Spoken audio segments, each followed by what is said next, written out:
ओम श्री परमात्मने नमः। अवस्थित Ayurveda anatomy yoga and spirituality channel पर सब्सक्राइबर्स, व्यूअर्स और साधुजनों का हार्दिक स्वागत है।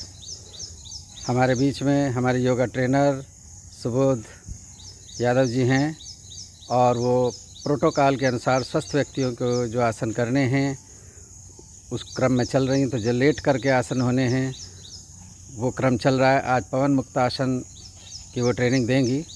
तो हम चलते हैं अपनी योगा ट्रेनर की ओर। तो आप जो है प्रार्थना करें।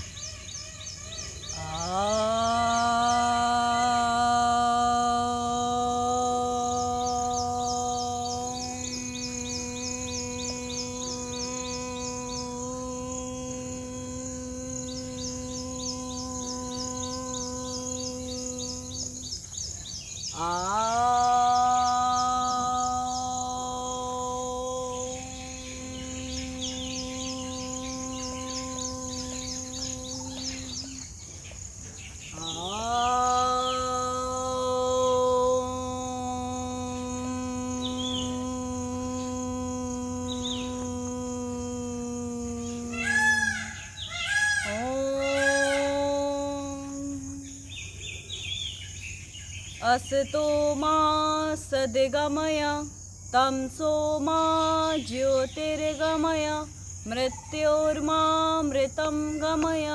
ओम शांति शांति शांति। हरि ओम।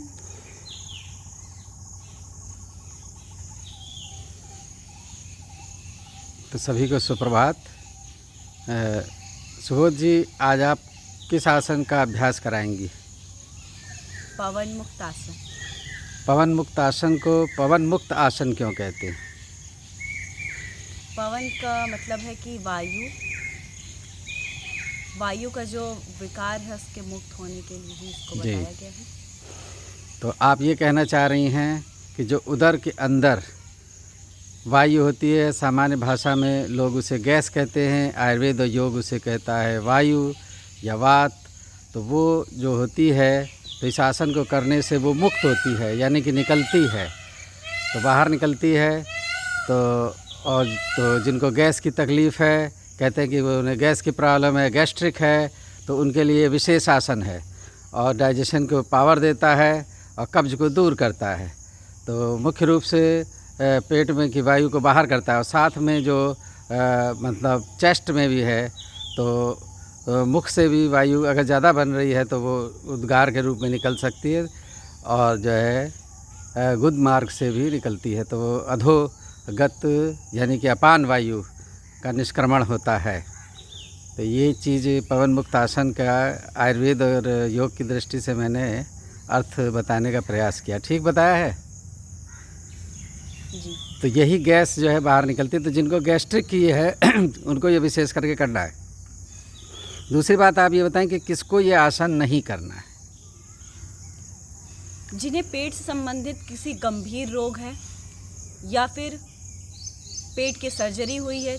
पेट की सर्जरी होने का मतलब कि 6 महीने तक आप सर्जरी होने के बाद 6 महीने तक आसन का अभ्यास ना करें। इसी के साथ साथ गर्भवती महिलाएं इस आसन से बचें। पेप्टिक अल्सर, हार्निया जैसी बीमारियों में भी इस आसन से बचें। या फिर गंभीर कमर दर्द जैसे डिस्क बल्जिंग, डिस्क प्रोलैप्स में भी इस आसन से बचें। और जिनको फ्रैक्चर वगैरह है वो लोग भी बचें। तो ये तो ठीक है, आपने बता दिया कि किस किस को नहीं करना है। अब जो मुख्य बात है कि स्वस्थ व्यक्ति तो करेंगे ही गर्भवती महिला को छोड़ करके, उसके अलावा किस किस रोग में आप शास्त्र और रिसर्च और आपका एक्सपीरियंस कहता है कि उस रोग में करना चाहिए, वो बताएं। सबसे पहले जैसा कि इसका नाम ही है पवन मुक्त आसन, तो इसके सबसे बेनिफिशियल कॉन्स्टिपेशन, गैस, एसिडिटी के लिए बहुत ही अच्छा बेनिफिशियल आसन है। जिसे हम जैसा कि आपने बताया कि वात रोग जो कहते हैं, वात रोग में बहुत ही अच्छा आसन माना गया है, बहुत ही लाभदायक आसन है। इसी के साथ साथ ये हमारे जो पैर की थाइज़ हैं इन सब को भी स्ट्रेंथ प्रोवाइड करता है। जो शुरुआती कमर दर्द है उनके लिए भी बहुत अच्छा आसन है। लोअर पेल्विक रीजन जो है, जैसे जहाँ पे यूट्रस है यूरिनरी ब्लैडर है, रेक्टम है और तो इंटेस्टाइन के पार्ट्स हैं, तो ये जो है विशेष करके यहाँ से लाभान्वित होती हैं। तो इनके जो डिसऑर्डर्स हैं और डाइजेशन की जिसको प्रॉब्लम है, कॉन्स्टिपेशन है, तो उनके लिए ये अति उत्तम आसन है। ऐसा आप कहना चाह रही हैं, ऐसा ही है, कुछ और भी कहना चाहती हैं? नहीं, सही है। तो अब इसके बाद हम लोग ये जानना चाहेंगे कि इसकी वैज्ञानिक विधि करने की क्या होती है और बिल्कुल परफेक्ट ये आसन कैसे किया जाता है। तो एक बार आप करेंगी और हम लोग 3 साइड से व्यू लेते हैं। तो अभी ज़रा मैं कैमरे को पीछे करूँगा और फिर आप स्टार्ट करेंगी।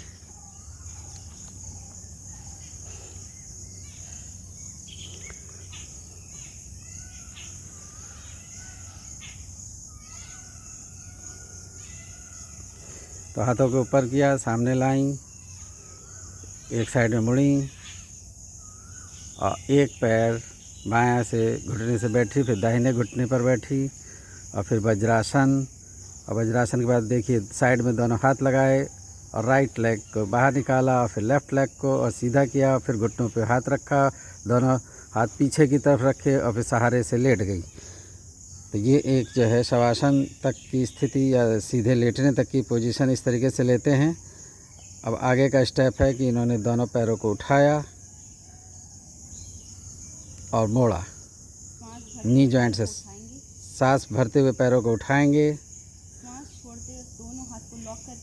सांस छोड़ते हुए दोनों हाथों को लॉक करेंगे और गर्दन को उठाया और नी जॉइंट यानी कि जानुसंधि यानी कि घुटनों को टच किया ठोड़ी से, चिन से, उसको प्रयास करेंगे। अगर जो लोग नहीं कर पा रहे तो वो इसको जो है वैसे करेंगे। तो मैं एक बार जो है चारों तरफ से दिखा दूं और यहीं पे काउंटिंग करेंगे। ये फाइनल पोज है, ये फाइनल स्टेप है इसका।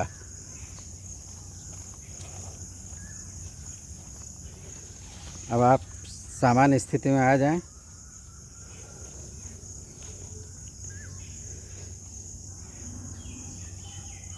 अब हम लोग जो है दूसरे साइड से करेंगे। आप कैमरे को दूसरा साइड रहेगा, आपको वैसे ही करना है, ठीक है? प्रारंभ करें।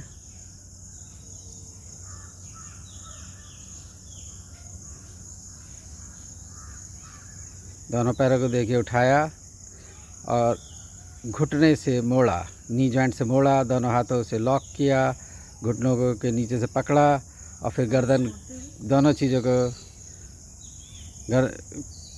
हिप जॉइंट से फ्लेक्शन और नेक पे फ्लेक्शन और ठोड़ी को जो है घुटने से लगाना है। तो ये है, इसका हम एक बार और फिर राउंड अप करके दिखाएंगे कि पोजीशन को ठीक से समझ सकें।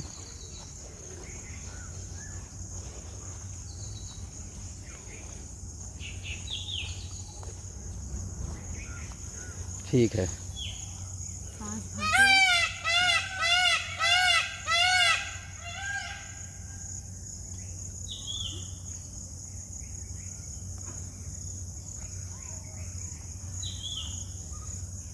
अच्छा, आप एक बार फेस उधर कर लीजिए, हमारी तरफ फेस करें, कैमरे की तरफ।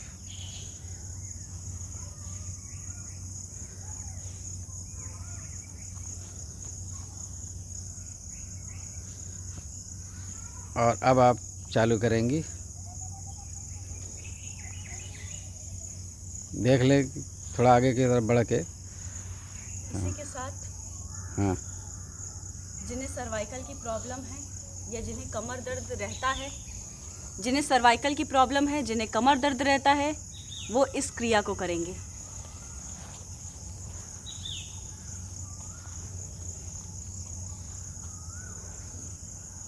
गर्दन सीधी और पैरों को मोड़ा, हिप जॉइंट से सांस को छोड़ते हुए और घुटनों को लॉक किया और ठोड़ी को उठाया और जो है ठीक है, चिन को लगाएं। अच्छा, ये जिनकी सर्वाइकल की प्रॉब्लम है वो लोग गर्दन को नहीं उठाएंगे, ये आप बताना चाह रही हैं। तो ये वो पोज किया है, लेकिन इसी पोज को चलिए हम लोग एक राउंड ले लेते हैं, फिर वो जो इसको पूरा करेंगे। तो ये गर्दन को उन लोगों को नहीं उठाना है, थोड़ा इन्होंने मॉडिफाइड किया इस आसन को अपने एक्सपीरियंस से। जिनको सर्वाइकल की प्रॉब्लम है वो गर्दन को उठा करके चिन को उससे नहीं लगाएंगे, ये वो कहना चाह रही हैं। तो एक बार फिर से सामान्य स्थिति में आ जाइए और पूरा जो है पवन मुक्त आसन एक बार आप फिर से कर